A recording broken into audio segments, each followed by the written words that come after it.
Если вы мужчина среднего возраста или женщина в менопаузе и у вас есть метаболический синдром, это совокупность 4 показателей: незначительное повышение артериального давления, увеличенный объем талии, дислипидемия, нарушение соотношения плохого и хорошего холестерина, и повышение сахара или инсулина, который приводит к развитию инсулинорезистентности. И при этом вы любите красное мясо, субпродукты, печень, почки, рыбу, паржу, красное вино, пиво, даже безалкогольное. И к этому ко всему присоединяется наследственный фактор, то вы обязательно должны посмотреть этот ролик до конца, так как вы в зоне риска развития подагры. В этом ролике вы узнаете, как не допустить развития данного заболевания или что делать, если уже болеете. Подагра – это заболевание, которое возникает вследствие увеличения уровня мочевой кислоты в крови. Мочевая кислота является конечным продуктом метаболизма пуриновых оснований. В тибетской медицине подагра относится к болезням сырости и холода. Называется болезнью возмущения желтой воды.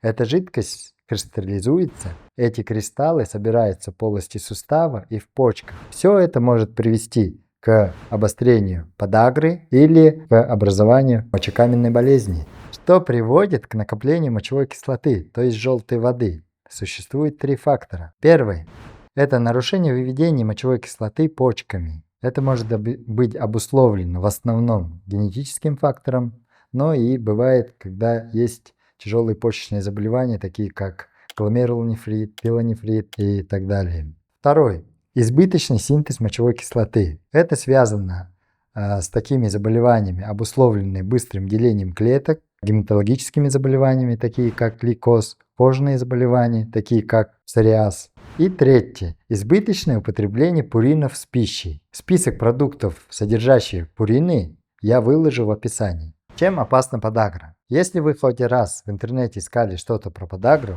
наверняка вы видели такие картинки. Мочевая кислота любит откладываться в тех тканях, куда мало поступает кровь. В тибетской медицине эти ткани называются холодными тканями, плотные волокнистые соединительные ткани. Подагра – это циклично обостряющееся заболевание, поэтому с каждым обострением подагра захватывает все больше тканей. Первый раз может быть большой палец ноги, второй – это голеностопный сустав, дальше может перейти на коленные, на локтевые суставы, образовываться тофусы. И поэтому, когда подагра обостряется, люди в основном снимают симптом, боль, и не лечат причину. Это приводит к тому, что это заболевание постепенно захватывает весь организм, и этим очень опасно. Главным симптомом подагры является боль в большом пальце ноги. Развивается сильное воспаление, сустав отекает, кожа краснеет. Если вы почувствовали боль в большом пальце, возможно, и не по причине подагры, вам обязательно нужно сходить к врачу и попросить, чтобы врач направил на анализ крови на уровень мочевой кислоты. Если мочевая кислота у мужчин больше 360 ммоль на литр, то вам уже нужно быть готовым, а у женщин 340. Еще одна опасность подагры, если ее вовремя не лечить, это образование мочекаменной болезни. Кристаллы мочевой кислоты откладываются в почках, и эти кристаллы начинают повреждать ткани почек, образуется воспаление в почках, воспаление приводит к ухудшению функции почек, это в результате приводит опять же к ухудшению выведения мочевой кислоты из организма. Подагра может привести к нарушению подвижности суставов, к разрушению суставного хряща. Эти образовавшиеся тофусы могут разорваться, из них вытекает содержимое тофусов, то есть кристаллы мочевой кислоты. Но это совершенно последняя стадия осложнений заболевания подагры. Главное для успешного лечения и предотвращения развития подагры – это правильное питание. Первое. Исключить продукты, содержащие большое количество пуринов. Второе. Обильное питье для того, чтобы развести мочевую кислоту и увеличить pH мочи, чтобы почкам было легче выводить мочевую кислоту. Утром натощак пить воду с шафраном.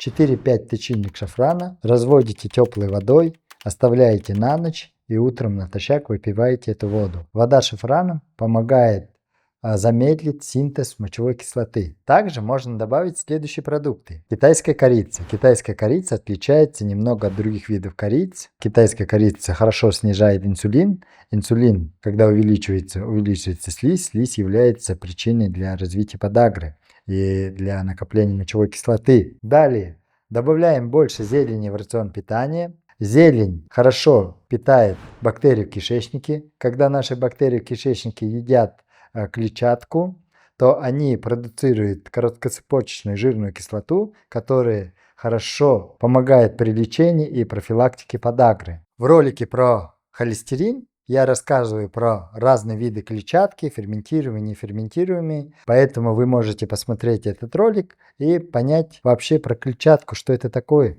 и зачем она нужна. Как вы уже поняли, факторы, приводящие к подагре, зависят в большой степени от питания. Про питание вы можете узнать больше в моем курсе «Практика здоровья». Ссылка в описании. Когда мы говорим о лечении подагры, первое, что приходит на ум, это аллопуринол. Главное лекарство от подагры. Ингибитор фермента ксантин-оксидаза. Ксантин – это предшественник мочевой кислоты. Чем меньше ксантина, тем меньше синтезируется мочевая кислота. Но этот препарат имеет множество побочных эффектов. А я здесь хочу рассказать, как тибетская медицина лечит подагру без таблеток. Когда пациент приходит с подагрой, первый, я провожу пульсовую диагностику, смотрю его результаты анализов, анализы крови, уровня мочевой кислоты, определяем факторы, которые привели к подагре, и определяем стадию заболевания. И прежде чем назначить лечение, я более индивидуально, персонифицированно назначаю диету, говорю о важности изменения образа жизни и питания, плюс назначаю препараты, которые уменьшают синтез образования мочевой кислоты, улучшает выведение мочевой кислоты, улучшает энергию и функцию почек. Когда говорю препараты, я имею в виду травяные сборы, которые я назначаю только по результатам пульсовой диагностики. Эти сборы в общей доступности не продаются. Далее человека я направляю к рефлексотерапевту. Рефлексотерапевт работает с последствиями возникновения обострения подагры. Эту болезнь полностью излечить невозможно. Те люди, которые однажды имели дело с обострением подагры, у них всегда есть опасность повторений. Цель нашего лечения в том, чтобы снять симптомы и минимизировать последующие возможности обострения.